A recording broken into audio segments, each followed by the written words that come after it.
Let's try that again. In this question, we were asked to find the initial acceleration that the rod will feel when it is cut from point B.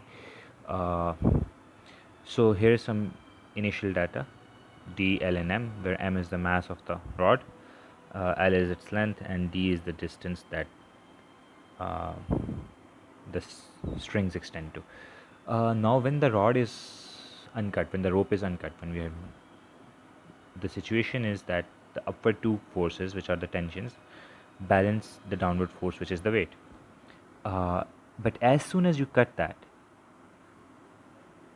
now there is a net force and a net torque acting on the system. What is that torque? In general, that torque or moment is given by R cross F, the cross product, and then which you can, with whose magnitude you can calculate as RF sine of theta, or this is not alpha, this is just d of f, d into f, where d is the perpendicular distance from the line of action of the force to the point about which you're trying to calculate the torque. So let's say we are trying to calculate the torque about point A.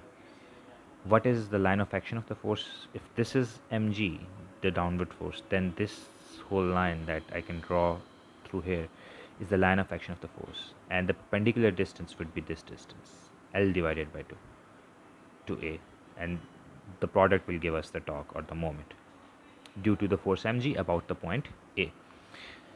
Okay, now when the rope has been cut, the torque at A is given by, well, how many forces are acting then? This force is gone because this tension is gone because we have cut the rope. There is this tension, T, but what's the perpendicular distance to point A? This is the line of action of the force, and the distance is 0. So T into 0 plus mg, as we discussed, mgl by 2. And the whole thing is now mgl by 2.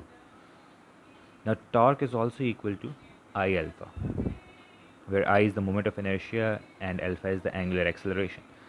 Now moment of inertia for a rod is given by 1 by 3 ml squared. About the center of mass it's 1 by 12 ml squared, and about its edge it's 1 by 3 ml squared. So as we are taking the edge, we are going to use 1 by 3 ml squared.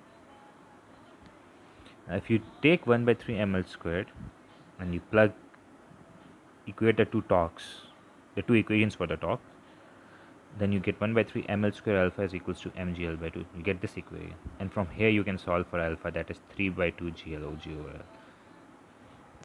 Okay, turn over.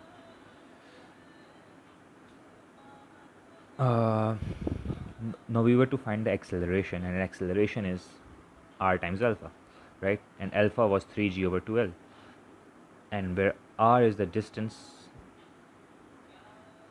between the point where you want to find the force, which in our case was B, and the pivot point. So B and A, and the distance between them is L. So R would be L, L3G over 2L, and then you get A 3 by 2G, which is roughly 14.7 meter per second squared. Now in the